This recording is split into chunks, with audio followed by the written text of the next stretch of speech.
We're going to start off by thanking the volunteers. Now, if you're new, you may not know about this, but we have a food bank in Cherry Hill.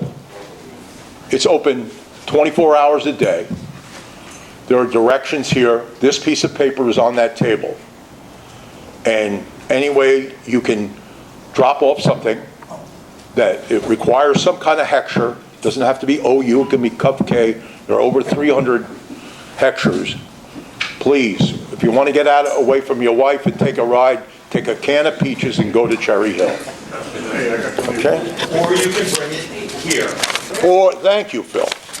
That's why we keep the IPP local.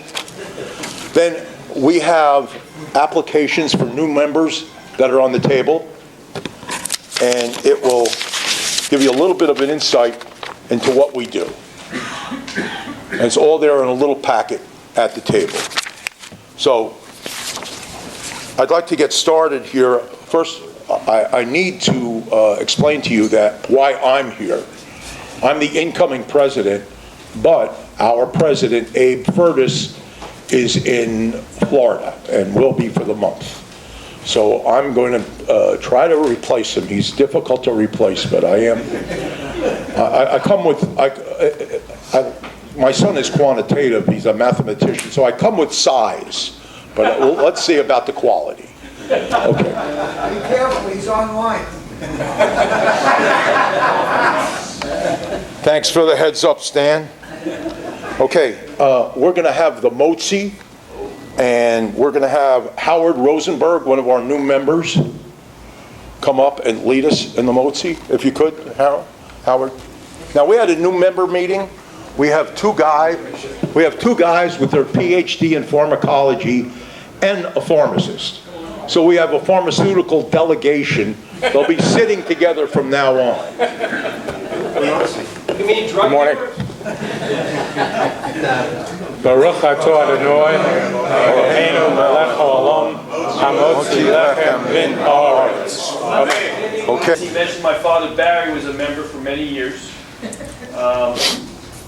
I've been involved with the Fantasy Football League for probably 5 years. First with my father, and now and my son. We play in the Fantasy Football League. I'm originally from Cherry Hill. I currently live in Haddonfield. I have 3 sons. My oldest is in his 2nd year of law school at Hofstra. My middle son, and some of you may know him through the Fantasy Football League, is in his 3rd year at Penn State. Although he is currently in Italy on a semester abroad program. And then I have my youngest son is a sophomore at Cherry Hills. I worked for many years as a software engineer. I currently work as a manager for a software engineering team, so I've kind of transitioned to management over the last couple of years. Anyway. Thanks, Glenn. Thank you. My name is Stu Wallet. I have known about the Men's Club for many years. Just never got around to doing it. I've always had other activities that I belong to and such. June the 2nd will be my 50th wedding anniversary with my wife family. Two children. My daughter lives in Marlton with her husband, who's a practitioner. They have 2 children, and the oldest is a senior Cherokee. She'll be off to college this year. The youngest one is a fabulous ice hockey player. You don't want to be between him and the goal if you have to help him. My son lives in Fort Wayne, Indiana. Will be coming up on 12 years. He's a colorectal surgeon. His wife is a teacher. They have 3 children out there. The oldest is Bella. She's a junior in high school. And then there's a 11-year-old and 14-year-old. I went to Temple Dental School. I graduated in 1974. My first 2 years out of dental school was spent in the Navy as a dentist, stationed at Camp Lejeune, with the Marines, and that was from 74 to 76. And if I got drafted today, I would request to work with the Marines.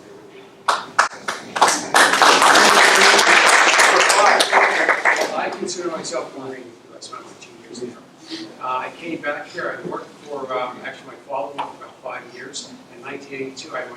this, and I'm way too young to retire, so I still work. You're up. I'm up. Steve's a guest. I'm a guest. So, Thanks, Dave. yeah. Respect.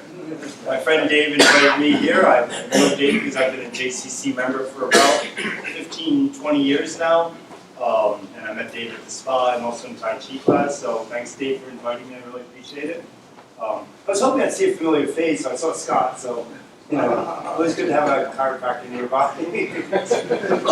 So I got a job though. Sorry. So I graduated Cherry Hill West. I'm kind of from the area, though I grew up in Rhode Island. I did graduate Cherry Hill West, and I graduated my undergrad at Rowan. I call it Rowan. I graduated Glassboro, but I call it Rowan. So it looks better on the resume. I am retired at the age of 61. I think you're never too young to retire, in my personal opinion, because luckily I can, and I'm still raising 2 teenagers at home. They both go to Eastern, and I am one of their soccer coaches for Voorhees Soccer Association, and that's one of the, being a soccer coach is really a busy thing. I didn't think it was going to be when I was volunteered by somebody else to become the soccer coach of that team, but it's really been a pride and joy of mine. It was 2 teams that came together that had no staffing, and they were underperforming teams, and somehow, and I'm not a soccer player, we're now we're defending champions of last year's bracket, and we won the Princeton Cup, we won the South Jersey Cup, and I don't know how all that happened with me at the helm, but you know, it was more about my kids than me. My career, I was an IT guy, so there you go. I worked for Cigna for 22 years, don't throw things at me, but it was a great job. I worked for Cigna International, which afforded me the opportunity to travel around the world. I lived in places like Korea and Chile and New Zealand and Taiwan, and I really had a great career doing that. I am married with my 2 kids, live in Voorhees, love motorcycles, love skiing, and I do what I can as long as I can. I stay active with my kids, and here now to share some time with you guys. Thanks. Thank you. Paul? Hi, I'm Paul Fishbein. Joined here, my friend Raymond asked We don't about know this. HANG. I got a PhD in organic chemistry. Excuse me, Paul, I'm going to have to interrupt you for a second. The officer asked us, There's a phone outside, David Hang? No? All right. Thank you. thank you. Go ahead, Paul, sorry. PhD is in organic chemistry, not in pharmacology. So among other things, I just recently retired. I have a patent for a new way of making amphetamines. Yes, I see. Yes, Walter White is a hero of mine. I'm married for 42 years. My 2 boys are both married, and one of them, I'm going to have my first grandkid, a girl, in March. Much to do with that, but thanks. For hobbies, I like to go hiking. I do a lot of furniture refinishing, restoration. I'm actually mentioning 2 books on the topic, and I'm very much into martial arts, especially Krav, which is Israeli. Now it's associated with Israel, sort of European martial arts, but people in the IDF are taught, and because I'm now studying that independently, if anybody has any interest, I'd be more than happy for us to work together. If you can stand up and move your arms without falling over, it would be free to you. I've got some equipment that we need, and I just started a new program, which means that I have to start it from the very beginning, so you would be learning from the very beginning. I used to be an assistant instructor, where I used to go. So if anyone's interested, Paul Fishbein, please. Thank you, Paul. Okay, guys, we're going to have 2 quick presentations. The first one is about our fantasy football league. and that's Don Weisenstein and his assistant. What's our total membership now? I am not the VP of membership anymore. At one time, it was 138. I think 133. 133. A very good number. Yes. Thank you, Barney. Good question. Let me get out of here. Dave. Hey, go over. Settle down. We are wrapping up our 10th season of fantasy football. I'd like all the owners that are present. If you own a team or a co-owner, just stand up. Just stand up where you are. You get some idea how many people, and there's a lot more than that that are not here. But, okay, guys, you could sit down. And today we're going to be recognizing the top 3 finishers for this season. In third place, the Steins, owned by Ed and Alan, and they won $222. In second place, team name is the Losing Streakers, owned by Mike and Ben Perloff, and they won $313.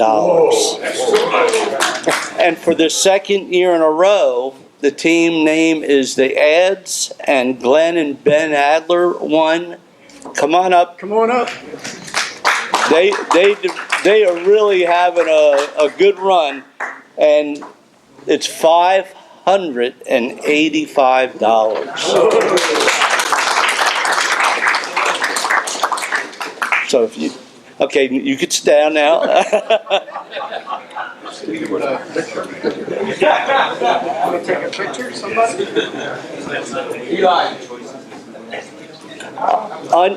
Unfortunately, although this is a time to celebrate and all of that because we have 3 guys that won, one of the most important things about our men's club is that we try to be there for each other in times of need.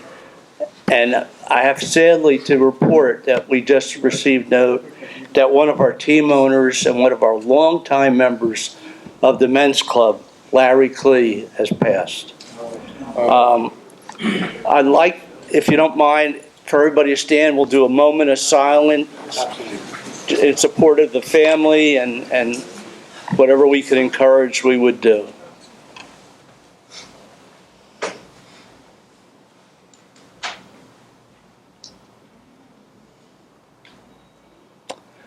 Thank you. I'm sure his wife Judy and their family appreciate our thoughts. And Rob, I'll turn it back to you. I'll go. Congratulations to our winners. One quick point. This is on the table. And it's a way for you to volunteer. There are an awful lot of opportunities. You don't have to leave your house. Next up is Mike Perloff and Nelson Mellitz.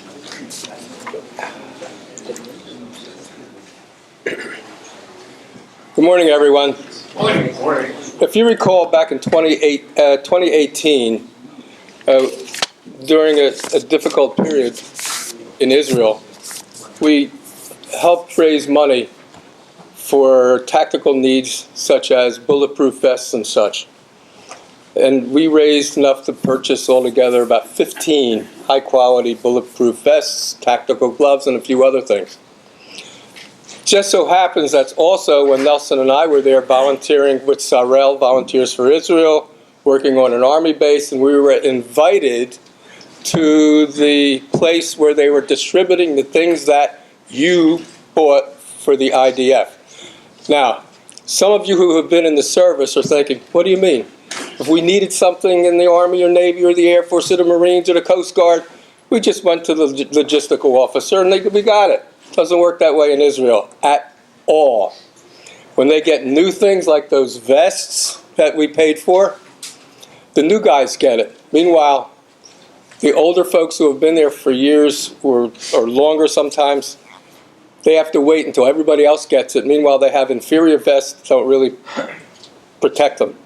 Well, things have changed, and as you all know, since October, Israel's been a different country than we have ever seen in our lifetime. And what happens there now is if you volunteer on an army base, you don't sleep there anymore. It's taken up by reservists who are called up. Some of these reservists are as old as most of us, believe it or not. So what happened in the beginning when there was tens of thousands of people who had to leave their homes and become displaced persons in Israel, if they lived anywhere in the south where they were getting rocketed, and the north where Hezbollah, the party of Allah, was sending rockets. And there was many grassroots organizations started doing collections to be able to help support these people with the things that they need. Because when they left their homes, they left everything. Okay, one of those organizations is run by 3 or 4 people, and one of them, Nelson and I know, and I've known it was the person who helped with the Sarel Volunteers for Israel and coordinated with the United States and several European countries, named Pamela. And Pamela started out with these people, completely a grassroots organization, and what they ended up doing was they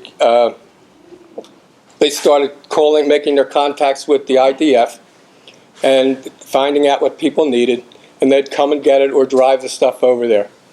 Well, that's changed because so many other organizations came together to help the displaced persons. They stopped doing it with them, and they're now doing it strictly with IDF groups. And there's several things that they need, and we decided, Nelson and I, that we're going to try to do what we did in 2018 and help support them.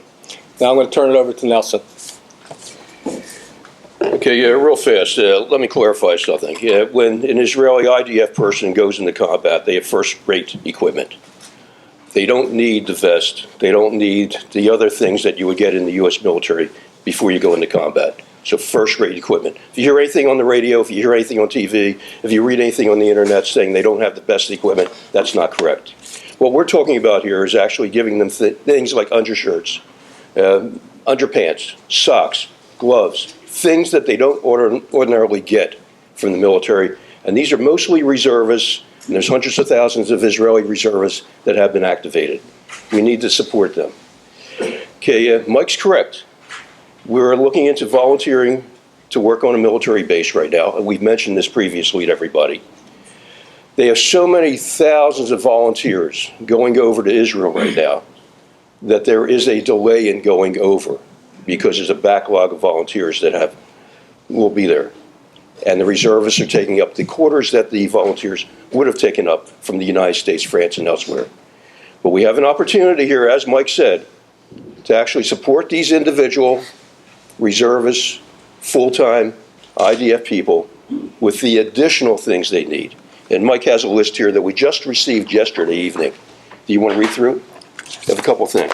And we're going to ask you to support us. Well, there's a few things. Now, there's also a logistical issue. Yeah. Believe it or not, let's assume that we bought insulated underwear, and you said, all right, I'll take care of 50 of them. Getting it there. They have problems with issues with shipping it. They have issues with customs, all sorts of things. Go figure. But Amazon's not sending anything over to Israel now. Right. It's very difficult. So what we've been doing is nationally we're looking for people who are going to Israel for whatever reason, if they'll take a suitcase or so with them, and if they get charged for it, that's their donation. So that's one of the things we're asking. For the next 6-7 weeks, what they need are things because of the weather there. They need thermal underwear, soft shell jackets, and rain sets. Those are the things they need for the next 6-7 weeks while it's cold. There's guys out there, believe it or not, in a modern Israel, there's people that don't have clothes that are freezing at night in the army. It's just the way things are. Okay, and then there's a whole other list of things that they need. Now, I know that many of you people will say, well, let me know what they need, I'll chip in. That's good. But if some of you have connections with manufacturers or shippers or exporters, let Nelson or myself know so we might be able to get things to them in a more expeditious manner. Any questions? Lee? Yeah, there's a woman who lived in Cherry Hill for 30 or 40 years who always had an import-export business. Paula Jaffe, she ran, you know. She's a good friend of ours. Yeah. Yeah. I mean, she's always active on social media, and she's still been sending things back and forth. She might have a way to get things through. Her husband, her former husband's my partner, so yeah, I'll contact her. What do you mean by that? I don't know if they talk to each other, they have kids. Business partner. Business partner, oh, yeah, I should. No, yeah, business. Thank you, Mike. A few other little things regarding that. Because it's grassroots. Now, this one has helped give out so far, the number was approximately 25,000 items to IDF soldiers. There are about 3 or 4 other similar groups, all grassroots. It's not like in 2018, where if you wrote a check for $1,000 or something, it was tax deductible. This is grassroots. But what we heard yesterday on the phone call to the people in charge of this group in Israel was that if you really, really want to have it as tax deductible, your donation, there is another group that does have a 501c3. They don't do the same thing. They're more tactical items, like the bulletproof vests and scopes for sharpshooters and stuff. So, yes, you can do it either way. There is a need. Now, we always say that this is not a place where we ask you for money. This is an emergency. There'll be more information because we just got our information yesterday. So I don't want to give you anything that we're not sure about yet. We'll get to you as soon as we can. And obviously it has to be very soon because of the things that I just read off, those 3 things. It's incredible. I mean, sometimes they need, you say, this is impossible. Tourniquets, knee pads, on and on, combat gloves, things like this. So, and if you're extremely hot to trot, talk to Nelson or myself before you leave today. Mike, how many times have you and Nelson gone to Israel? Well, myself, I've done that work at Sorel, the Volunteers for Israel, 8 or 9 times. I've lost track. I've been there 4 times, and I'm planning to go in April again. Thanks, guys. Right, thank you. Thank you. Okay.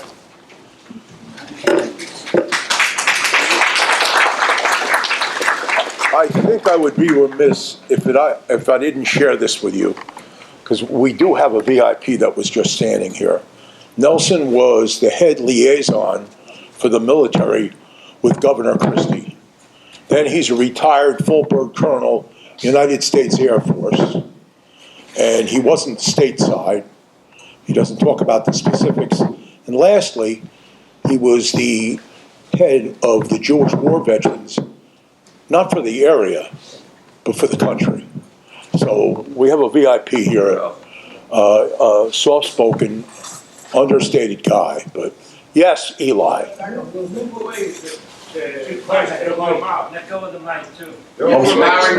Back up a little bit. Oh, okay. I thought it was my New York accent. No? Oh, that's clear. If you have a problem understanding, Marty Raffner is also from New York.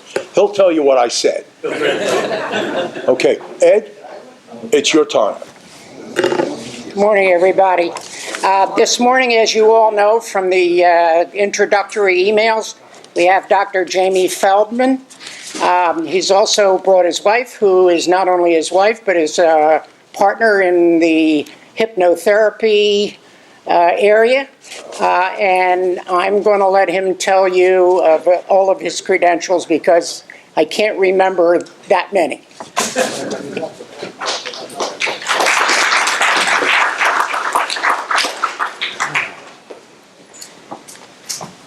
What a lively group. I'm impressed. Okay. Speaking about my wife, she's not only a hypnotherapist, but she's a retired superintendent in New Jersey and... Louder. Okay. Okay. She's also was assistant superintendent in New York City, and she eventually became a superintendent in New Jersey. Hearing about all the things, I wasn't going to go into detail, but my doctorate is in clinical hypnotherapy. My master's was industrial psychology. And I'm also the chairman of the medical division of national boards.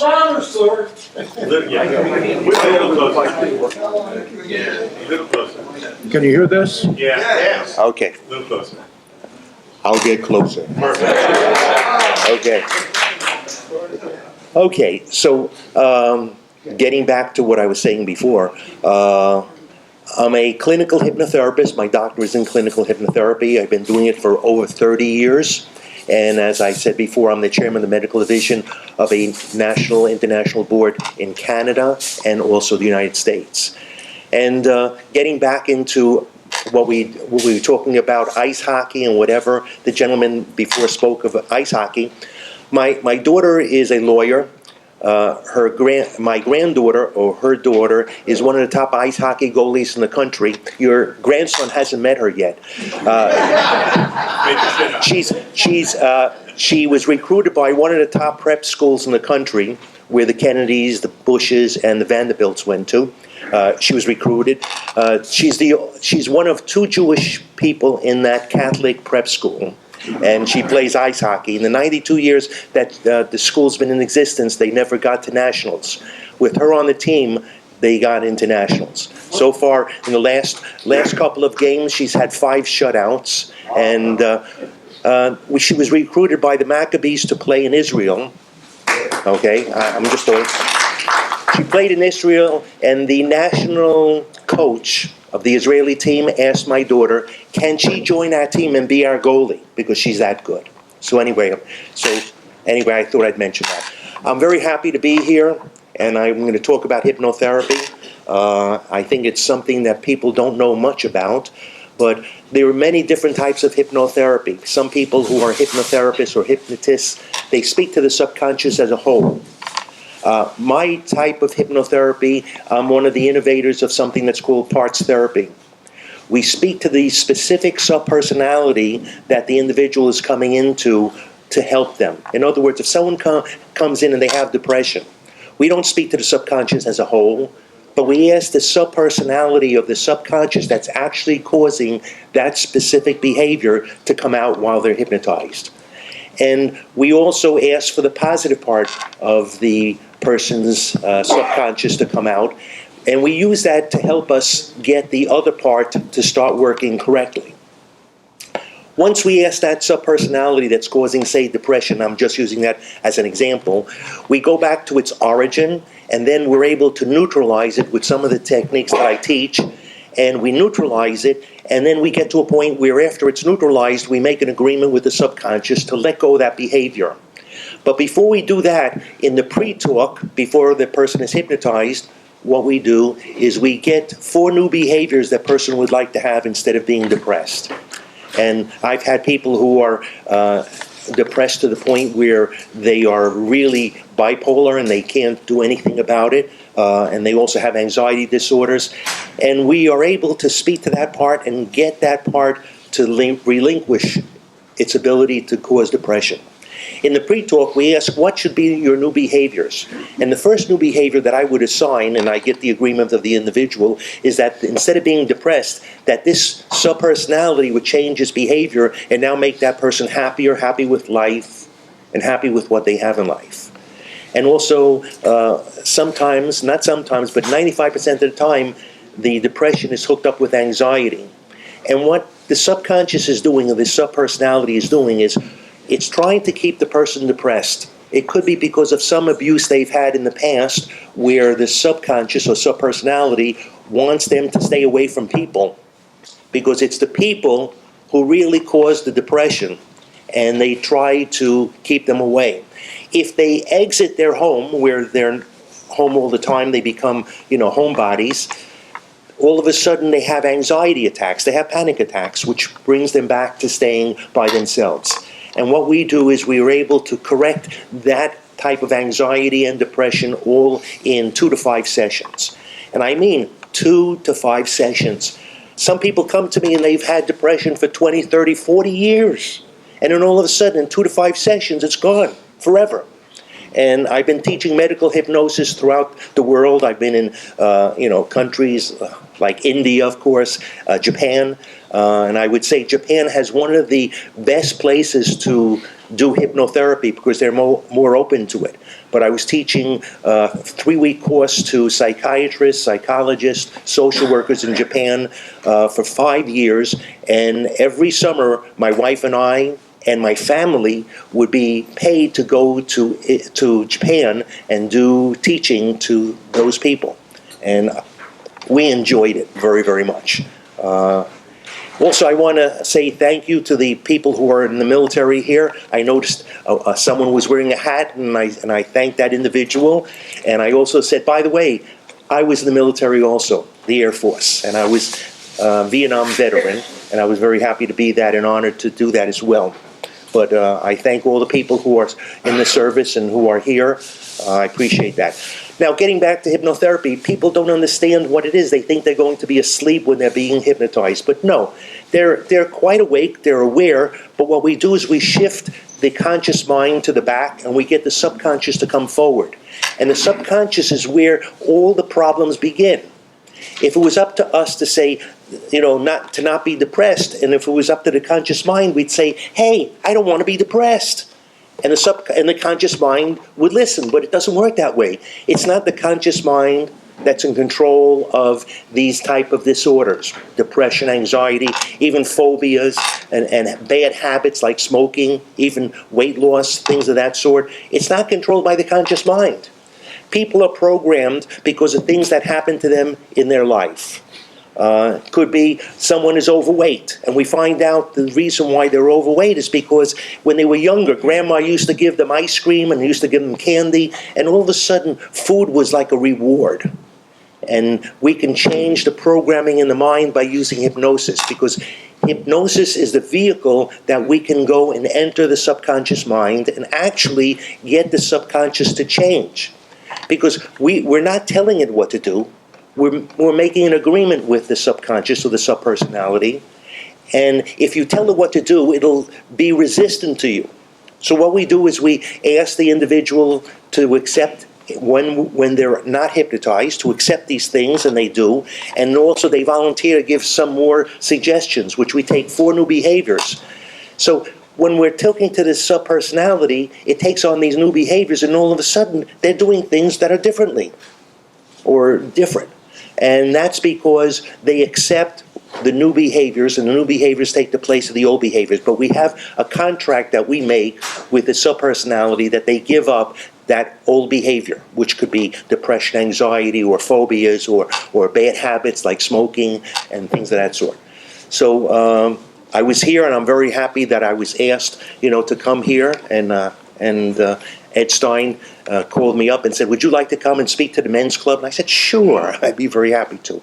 And I'm glad I'm here, because this is, it has enlightened me a little bit more about this area and how we are so closely knit, and what a fun group this is. And so if there are any other questions, if there's any questions that you have, I'll be very happy to answer them. Okay, yes.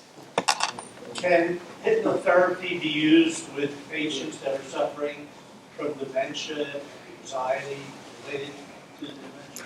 Well, I've worked with situations like that and helped improve it as far as dementia is concerned. Dementia, sometimes it's a physical thing, but it can be changed.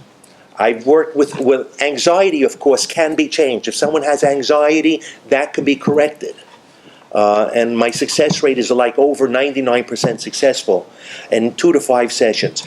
Now, when you talk about dementia, I can bring up Parkinson's. Many people who have had Parkinson's would say, well, there's nothing that you can do. It's something that either you have some surgery done or you take some medication. I've worked with people who have Parkinson's, who have tremors, and all of a sudden what happens is the subconscious builds up a new facility for reaching certain parts of their body, and all of a sudden the tremors disappear. And and it's incredible.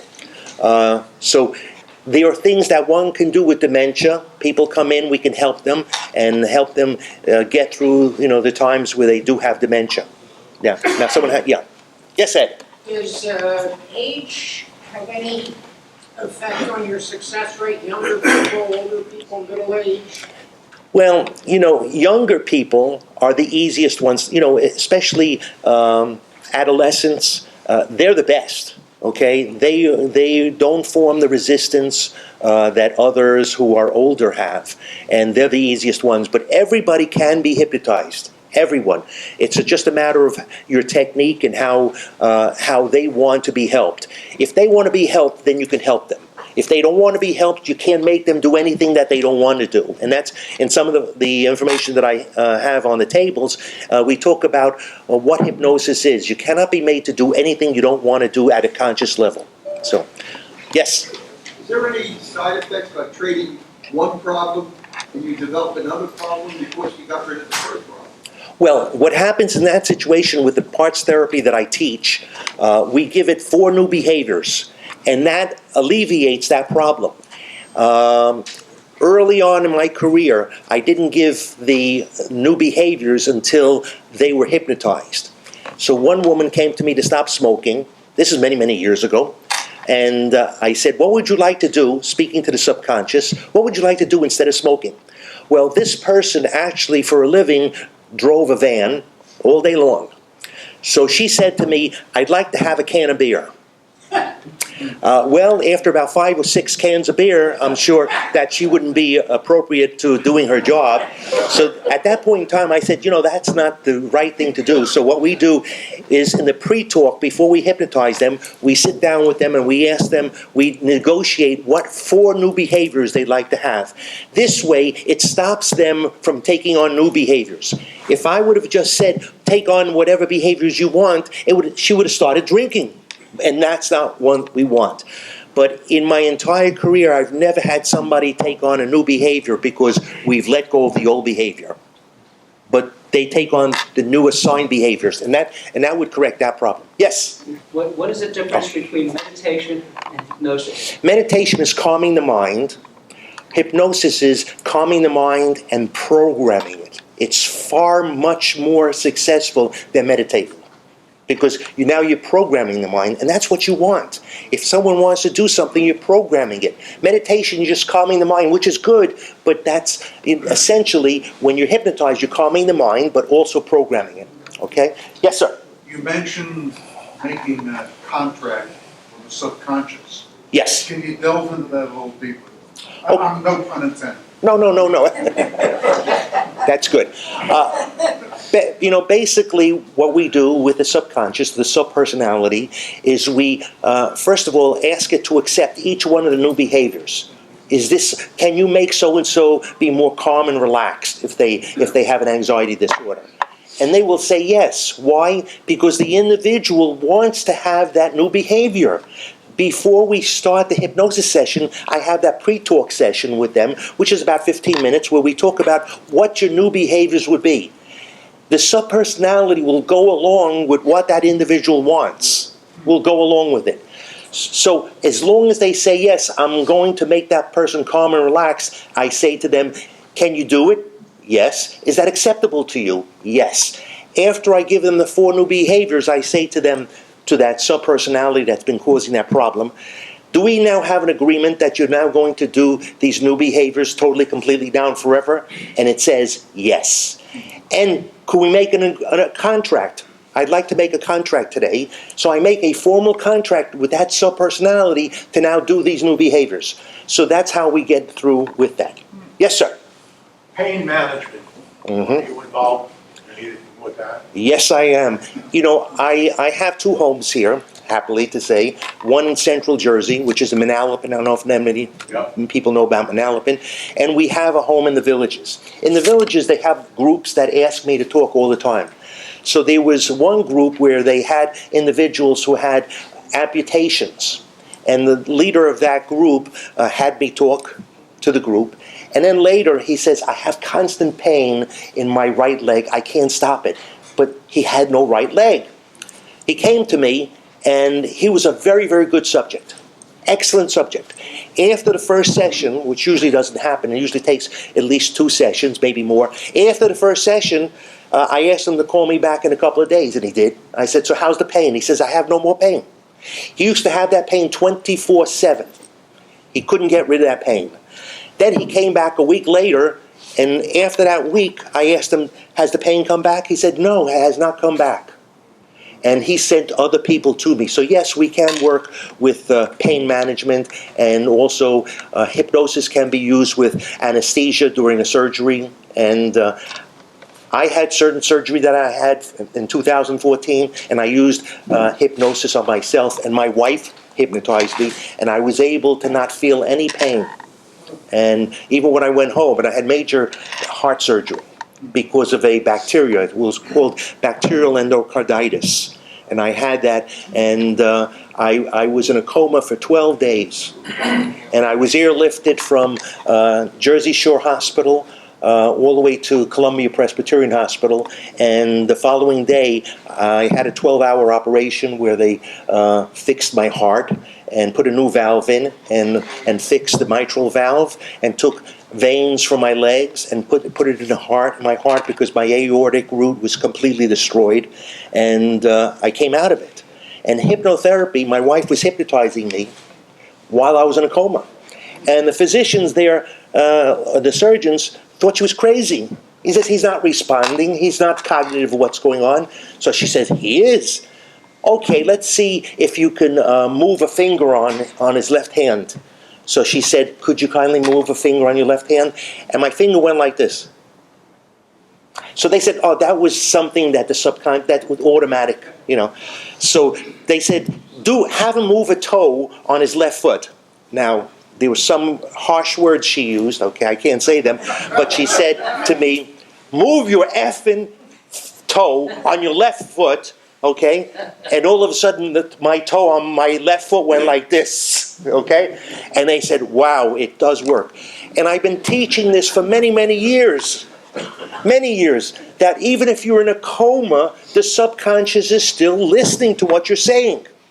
I tell people, you can even listen to the CDs. When I have a session, I give them a CD of the session. I said, you can listen to it if you don't have time during the day. You can listen to it when you go to sleep.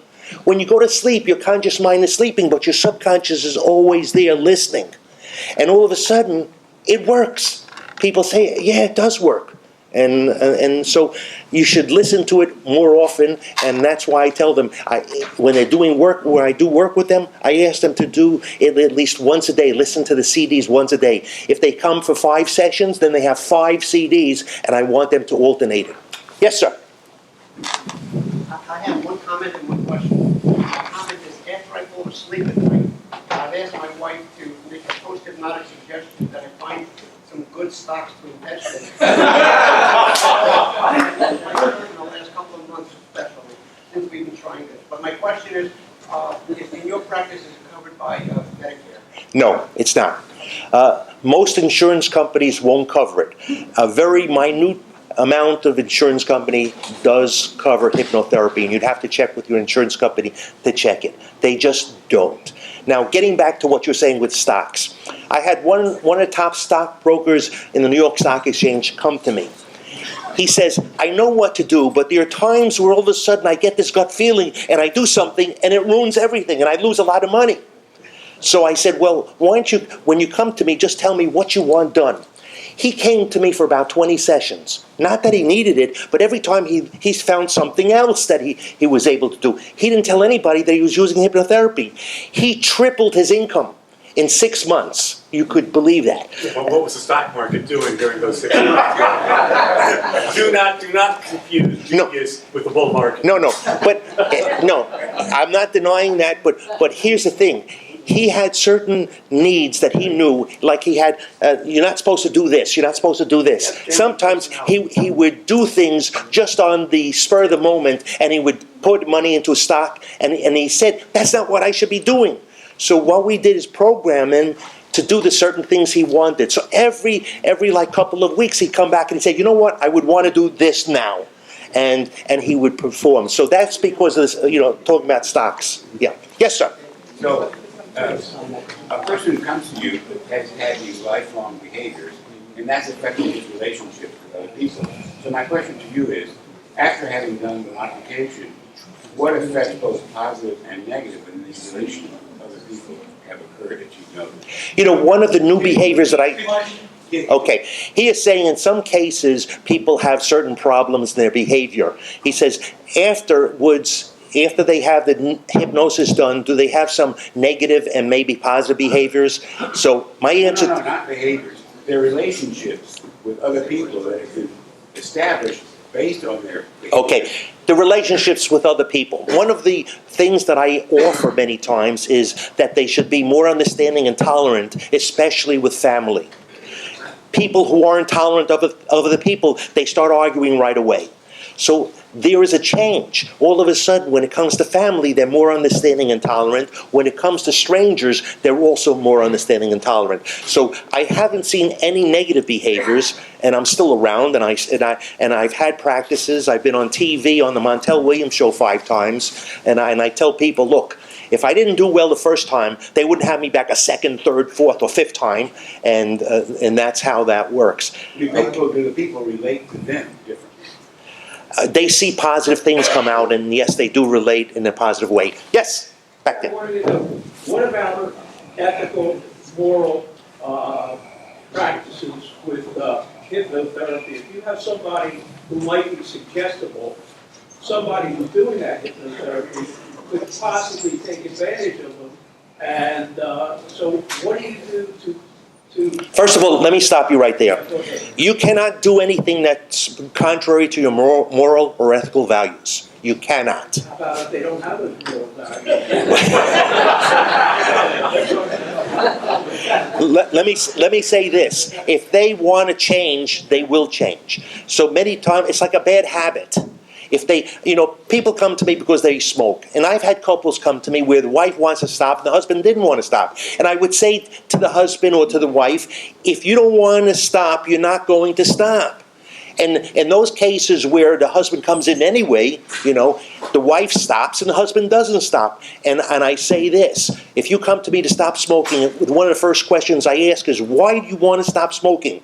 It's a bad habit. That's not good enough. My wife doesn't want me to smoke anymore. That's not good enough. They have to tell me that it's affecting their health and they're going to die from it. When they say that, I know they are willing, and my success is over 99%. Talking about the therapist and their moral and ethical values. Again, there have been, it's like anything else. There are bad people within any group.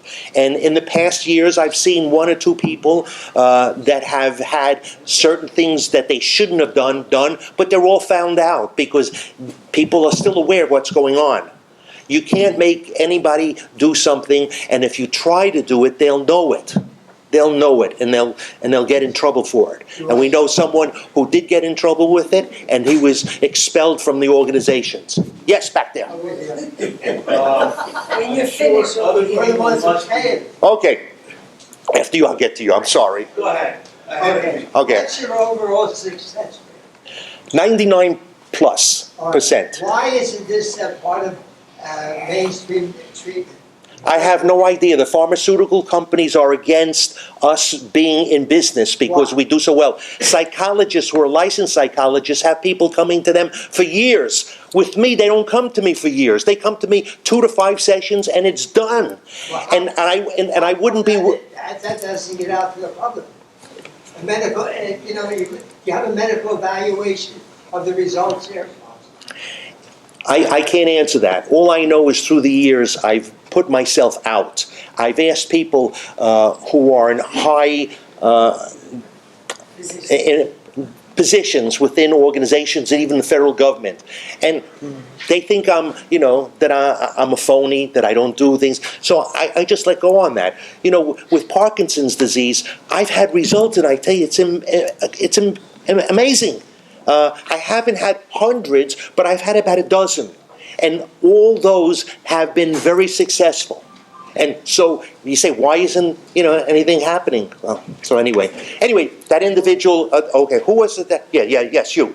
I'm sure everybody must be wondering, as we're talking about after being hypnotized, these are the results. How do we go about this? How do you go about what? The hypnotism itself. First of all, you have to come make an appointment. After you make an appointment, you come in. Then we sit down and we talk about it. My question is directed at how do you go about your business, making suggestions to watch, I know that's silly, but can you help us understand your Okay, first of all, one of the ways we get people into that hypnotic state is through an induction. And many years ago, people used to use a pendulum or something that would go back and forth. What you're doing is you're distracting the conscious mind. Here's an example. Have you ever been in your car and all of a sudden you start thinking of other things and you pass your exit? Or all of a sudden you say, wow, what happened to the last 20 minutes? I don't remember what happened. I'm just driving. Right. That is hypnosis. And what happens is you're distracting the mind consciously by thinking about what you're going to do when you get home, what you have to do when you're getting to work, or certain things in your life, and that's a distraction. So in induction, we have distractions, but we don't use the pendulum anymore. You can, and sometimes young adults like that, like children, whatever, but we don't need that. There are certain things that go around that you're distracting the conscious mind. We don't need that. With the induction, you're telling the subconscious or you're suggesting to the subconscious certain things and they follow through on that. So that's the way you alleviate that. And once you program, you're speaking to a part of your subconscious that's amazing. People sit down and they say, wow, I can't believe it. I'm there, and you're talking to me and all of a sudden my mouth starts talking.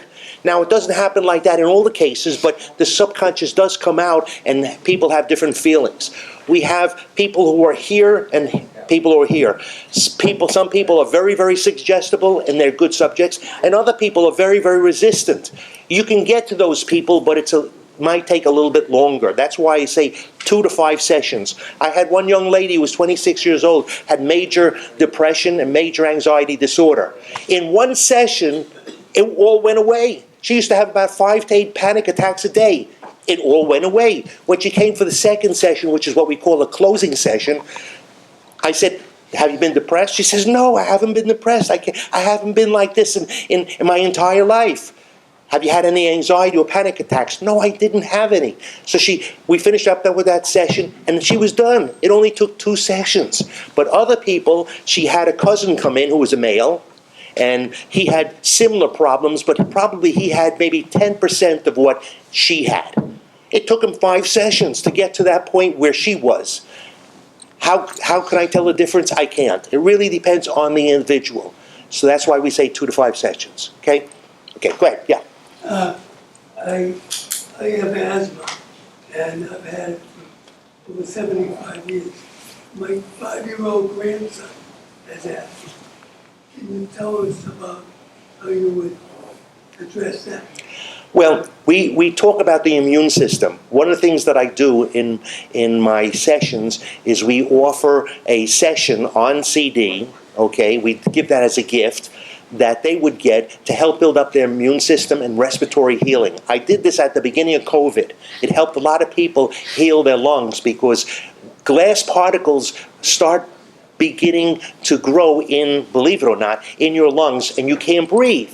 And what this does is with the respiratory healing, it addresses those parts of the lungs, the cilia, and it is able to get rid of all the glass or everything that's in the lungs so they can start breathing better. So it's the immune system that we talk to, and you can be helped. So we just have 3 more questions, guys. Okay. Alan, you're 1. The Air Force is 2. Randy is 3. Okay. Alan, go ahead. 2 questions. Wait.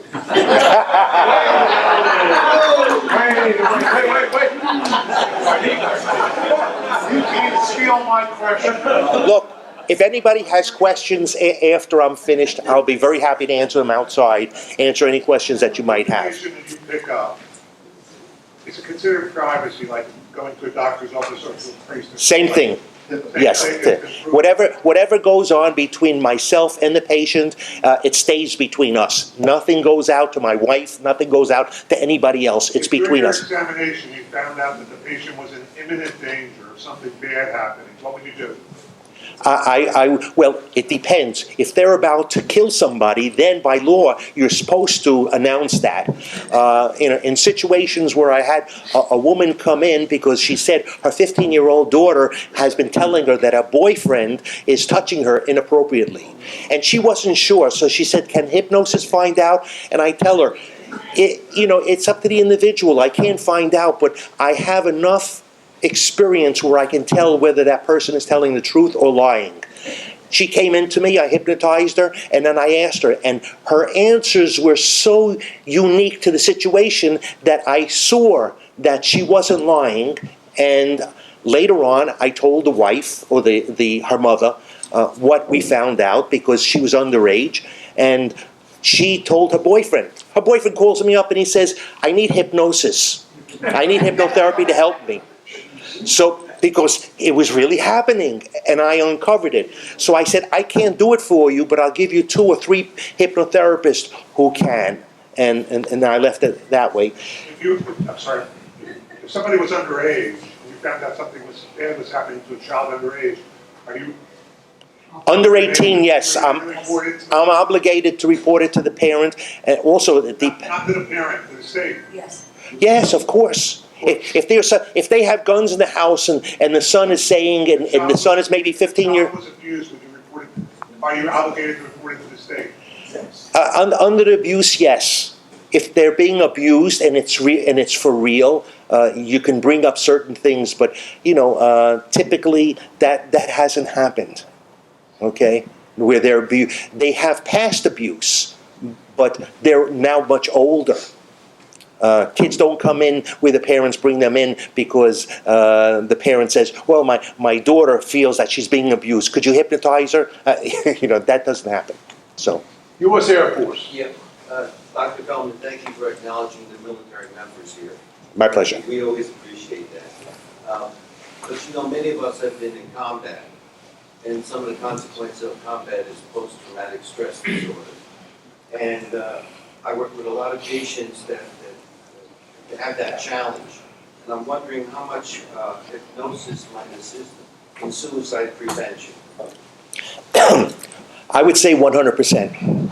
I work with military, and I don't tell everybody this, but with the military, I don't charge. If someone has PTSD, I work with them at no charge, and then later on, if they have other things that they want done, yes, I can do that, and then they get charged. But for their PTSD, and I've had people who are in Vietnam, and all of a sudden their base is overrun, and they still remember this 30 years, 40 years later, and they go into a restaurant, and they're sitting at the end because they want to see the door. They want to make sure nobody's coming in to kill them. So that's something that I can help them with.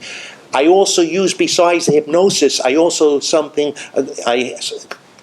something that's called EMDR, eye movement desensitization and reprocessing. And when we had the Twin Towers go down, I had about a dozen people that came to me at no charge that I did certain things with eye movement. And what we do with eye movement therapy is have them bring up the event that's really causing them to have this trauma.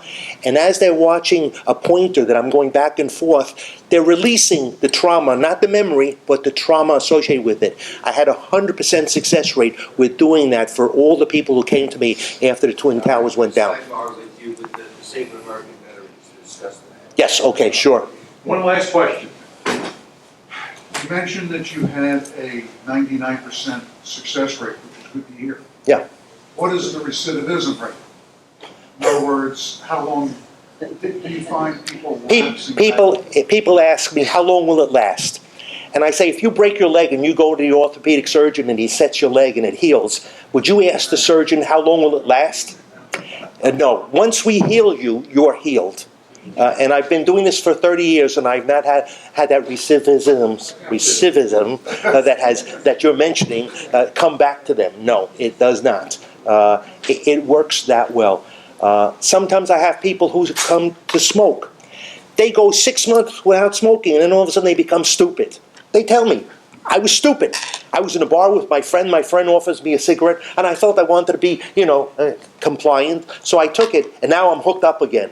So I said, well, I'm not going to charge you as much as I charged you the first time, but you're going to have to pay. If you're 6 months and you don't really have a craving for it, then you're stupid. But he told me he was stupid. So, I have a last question. we didn't give you, I'm sorry. Go right ahead. Oh, yeah, I wanted to say something also. I'm from New York, by the way, in case you didn't hear my... Brooklyn. 10 or 11 guys have asked me to ask you this question. Go right ahead. If we bring our wives to you, we're talking about conjugal visits. Is there any way you can help us? Help us hard. You get a twofer. We're not doing well. Okay. All right, so the wives come to me, so you better watch it. That's not encouraging. Ed, can you come up and we're going to present? Well, thank you. Certificate here. Well, thank you. I hope everybody enjoyed it. And again, I have business cards. They're at the table. If you want the business cards, just take one. Call me up. I'll be very happy to speak to you and answer any questions that you may have. If you move over. Can I have your attention, please? The men's club, since 1996, have had a law enforcement appreciation breakfast. The last one that we did, we had the largest group. It was very safe in the room. Almost 90% of the people had sidearms. We had over 200, I think it was about 220 police officers, and I guess we had dozens of volunteers that helped put together the program. And we did awards. Sometimes it's on television, sometimes it's in newspapers. There was an article in the Jewish Community Voice. And then from all the proceeds, we make 2 donations. Today we're doing a donation of $1,000 to the Hero Scholarship Fund.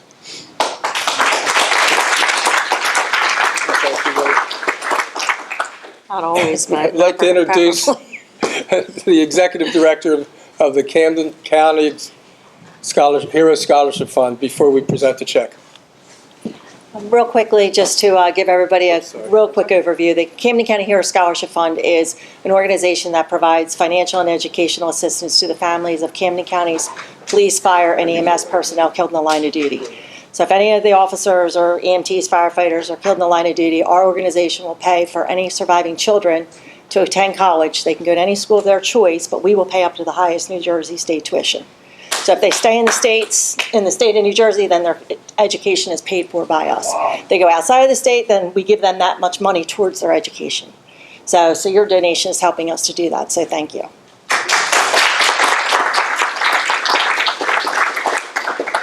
And for quite a while, the Jewish War Veterans has partnered with us in being sponsors for this breakfast. And that's why Nelson is here as former National Commander of the Jewish War Vets. And it's my pleasure to donate and present this $1,000 check. But you can't cash this one.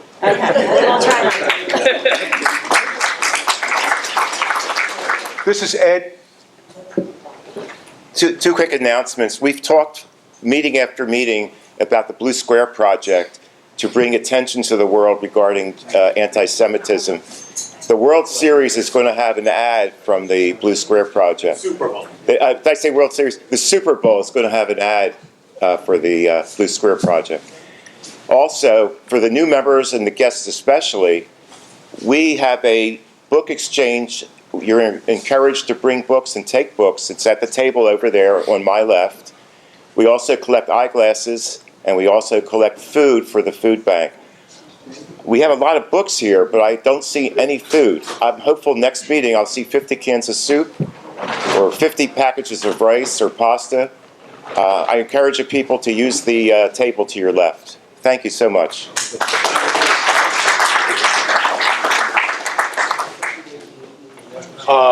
Just to finish up here, do we have any goodwill? Anybody have a kid that graduated from Princeton, or somebody that's the captain of the Philadelphia Eagles? No takers, huh? Well, I have a trivia question for you here. Baseball. In That's a baseball. Now wait a minute.